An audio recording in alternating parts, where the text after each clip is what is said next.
जय श्री कृष्ण किसान साथियों, आनंद एग्री से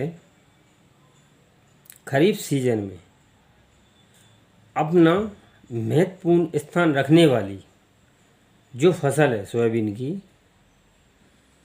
उसकी एक विशेष और महत्वपूर्ण जानकारी जो आज तक आपने किसी वीडियो के माध्यम से नहीं देखी होगी, वो आज आपको बताई जाएगी, अपलोड कराई जा रही है।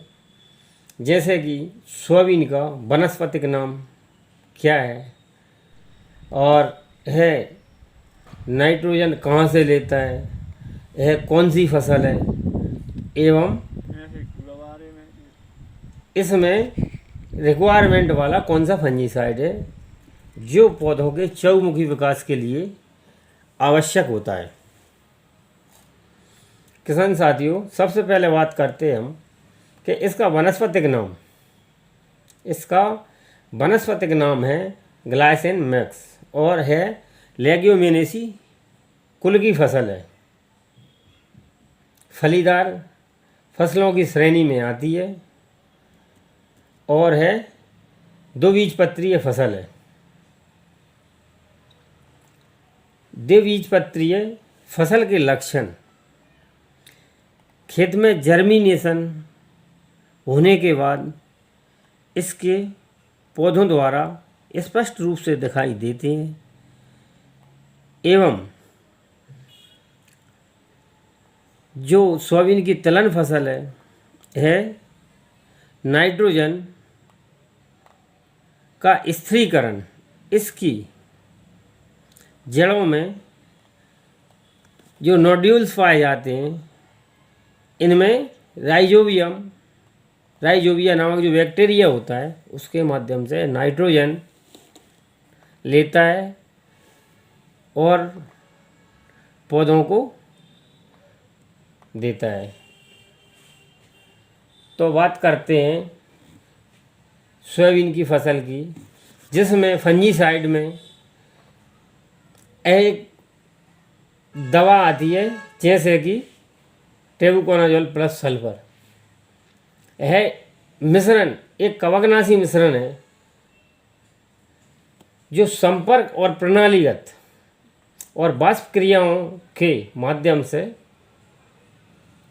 फंगल डिसीज को कंट्रोल एवं नियंत्रित करता है एवं पौधों को क्लोरोफिल बनाने में सहयोग करता है और पौधों की ग्रीननेस अच्छी रहती है फसल को विभिन्न जैसे कि जो भी फंगल अटैक होते हैं उनसे सुरक्षित रखता है, जैसे कि पत्ती धब्बा है, फल सड़न है, एंथ्रेक्नोज है आदि से बचाता है। और यह मिश्रण पत्तियों द्वारा तेजी से अवशोषित होता है और बेहतर उपज और गुणवत्ता प्रदान करता है। गुणवत्ता यानी कि तिलहन फसल में तेल की मात्रा को बढ़ावा देना, फलियों की साइज में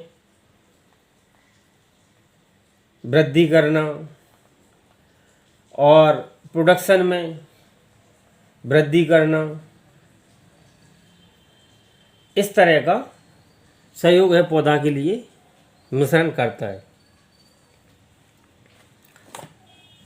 दूसरी बात आती है किसान साथियों नाइट्रोजन की। नाइट्रोजन मुख्य रूप से वायुमंडल से पौधों तक मिट्टी के माध्यम से पहुंचता है। वायुमंडल में 78% जो वातावरण में नाइट्रोजन रहता है वह पौधों तक मिट्टी के माध्यम से, पौधों की जड़ों में मिट्टी के माध्यम से पहुंचता है, जहां बैक्टीरिया जो नोड्यूल्स बोले थे आपको, बैक्टीरिया उसी में रहते हैं, उसे उपयोगी यौगिकों में बदलते हैं, उसे इस पोजीशन में ले आते हैं जैसे कि पौधा उसको ले सके। इन्हें फिर पौधे सूख लेते हैं। पौधे अपना नाइट्रोजन सीधा हवा से नहीं ले सकते,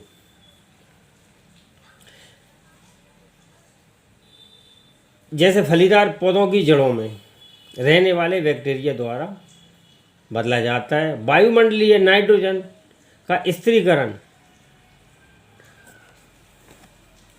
जड़ों में ग्रंथियों जो पाई जाती हैं, नोडुल्स पाए जाते हैं, उनके जो द्वारा स्थिरीकरण होता है।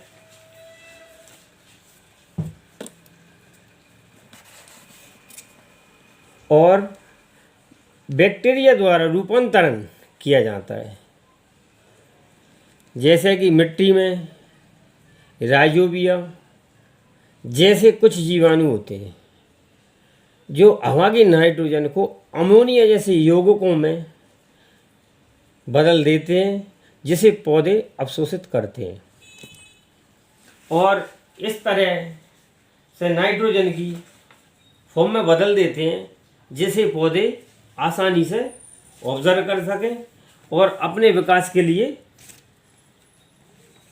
यूज कर सकें। तीसरी बात आती है किसान साथियों, ट्रेबुकोनाजोल, जो रिक्वायरमेंट फंजीसाइड सोयाबीन के लिए है। ट्रेबुकोनाजोल प्लस सल्फर, जिसमें 10% ट्रेबुकोनाजोल रहता है एवं 65% सल्फर की मात्रा रहती है। ट्रेबुकोनाजोल के बारे में, ट्रेबुकोनाजोल एक प्रणालीगत और व्यापक स्पेक्ट्रम कवकनाशी है जो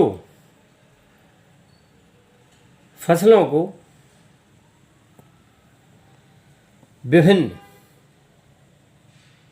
फफूंदी रोगों से बचाने के लिए उपयोग किया जाता है। यह पौधों के वानस्पतिक क्रिया को रोक सकता है और प्रजनन क्रिया को बढ़ावा दे सकता है, यानी कि जैसे पौधों का प्रेगनेंसी टाइम रहता है और अपनी वंशावली को प्रोडक्शन के रूप में बढ़ाते हैं, उस टाइम में यह फंजीसाइड सहयोग करता है।